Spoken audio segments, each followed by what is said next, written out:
Hello Virgo, and welcome to your Astroflower reading. If you don't know anything about the Astroflower reading, please go down in the description below. You'll find lots of links and it'll tell you all about the petals, the elements. You'll even have your book out there, I think, Virgo. If you want to know more about it, go over to our Instagram and you'll find it on there. So this is the Astroflower. This is your relationship side. And for all those people who are part of the Astroflower family, welcome and thank you again for subscribing. Much appreciated.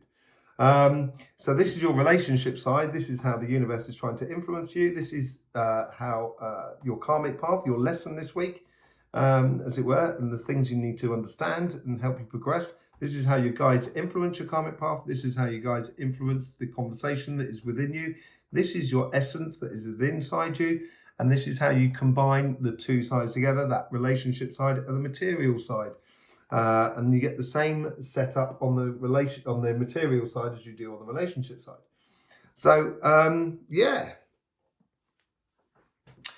Let's see how it's going. Which side did we take? Both sides looks really interesting, actually. Let's take the relationship side, because I'd like to see what happened with that 5 of Swords and that 2 of Cups that were playing into you in these positions here. That's been replaced. You should have walked away from sort of arguments or complications or headaches, basically. That's what the universe was trying to encourage you to do. And now, if you manage to do that, if you manage to sort of, sit in your own sort of space and power, and manifesting how you want things in the future, this now is to start concentrating on things that are working. So concentrating rather than sort of spreading yourself too thinly. I don't know if you've ever eaten chocolate spread on top of a piece of bread, or spreading that butter a little bit too thin. If you like butter, you know what I mean? I like it. But it's just a case of you want a taste of it. So it's concentrating on the things that are actually working for you really at the moment. There's a tower moment. So what's this tower moment all about? This is how you guys are trying to sort of, I think this is more of a sort of an encouragement than anything else. This is more of a case of this is how you guys are trying to influence your karmic path.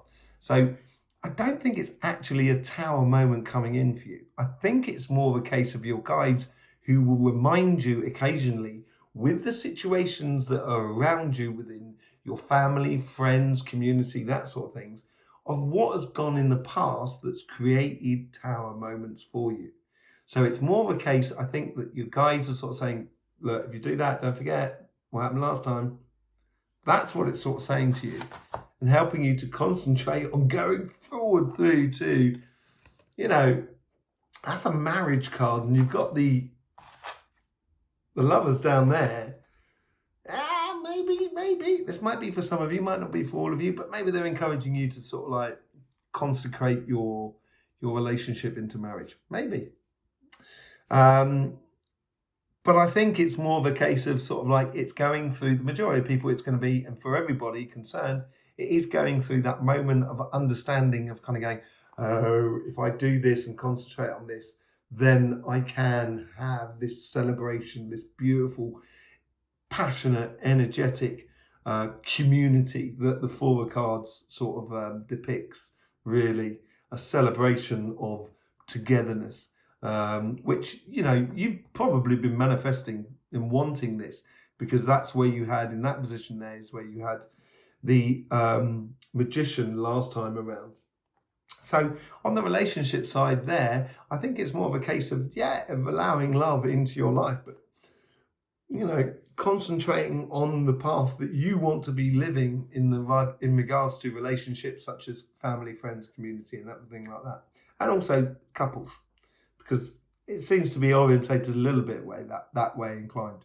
Okay, so that's that sort of relationship sort of side, the emotional sort of side of life.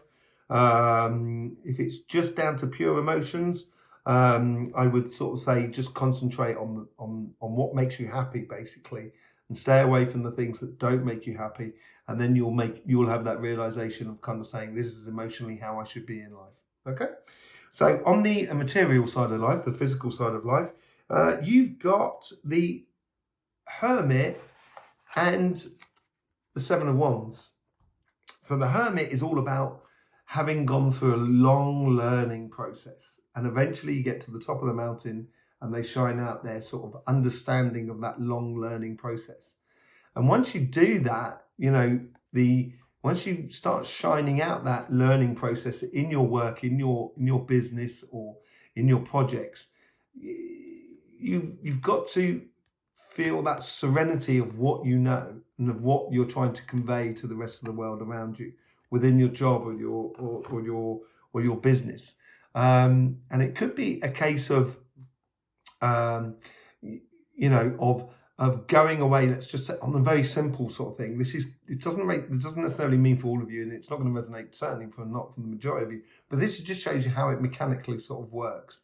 You've got that cardinal earth and air coming in, so a lot of ideas sort of bubbling up still within you. And you've got to express that in a very understanding way of how you've been through that before, and feeling that serenity within you that, some people are going to try and knock you off your pedestal of your own understanding, but don't let them. That's what the universe is sort of saying there. So you might have gone into this job and sort of saying, I've been on a course, this is how we're doing it. And one of your work colleagues may turn around and say, no, that's a load of rubbish, don't want to do it like that. They're trying to knock you off your pedestal. So I wouldn't allow them to do it, and I would stay true to your understanding. So the Queen of Swords, and this is the guy trying to influence you here. So they're saying to you, be really clear within your judgment, emotionally a little bit detached from your workplace at the moment. If you are emotionally detached from your workplace at the moment, you're going to be able to progress a lot better within the material world. It'll make things a lot clearer for you about what direction you need to take or how you need to apply yourself in this life. And you've got the King of Wands as well, which is influencing that conversation within you. And that's the King of Wands is a leader, is a real leader. It's not like the Knight King of Pentacles who's sitting down on his understanding or on his knowledge. The King of Wands is someone who actually leads and does things. So it's through your understanding of what you've done in the past and how you express it, and keeping a clear focus on where you're going within your material, your job or your business, you've got to go forward and step up and start leading the charge, as it were. Okay, let's see how it sort of all combines together. Beautiful.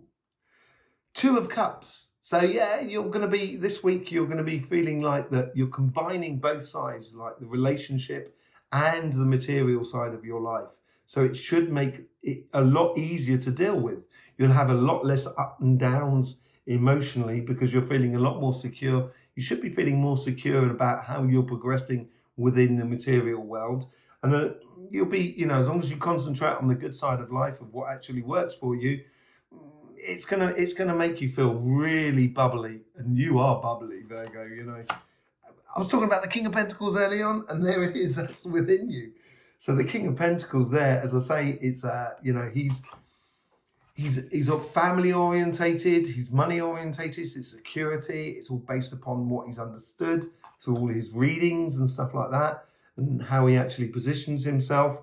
And with that King of Wands beside it, you can head off as that leader going into those projects in your life.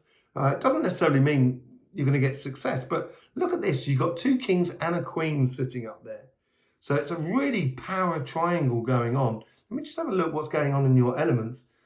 So you got air coming in, cardinal air coming in like that, cardinal water and earth coming in like that. So it's definitely converting emotions into concrete action.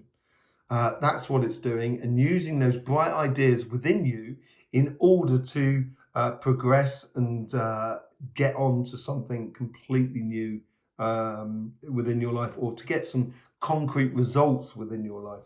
And it's going to, that bubbly side of combining the two sides will be really good. It'll be interesting to see how the sun sort of plays on these sort of elements, which you will be able to see on Cymatic TV, linked down below. But let me just sort of see, you've got that crossing of air and fire underneath that sort of Two of Cups, and that may encourage that sort of bubbly side within you of marrying the emotions of the work and the relationship side of life. So there you go, Virgo. Hope you did enjoy it. If you did, why not subscribe, become part of the Astroflower family. If you're already subscribed, thank you very much. It's lovely to have you energy beings here. And all come and join us over on Instagram. In the meantime, don't forget, life should be fun, so please do enjoy.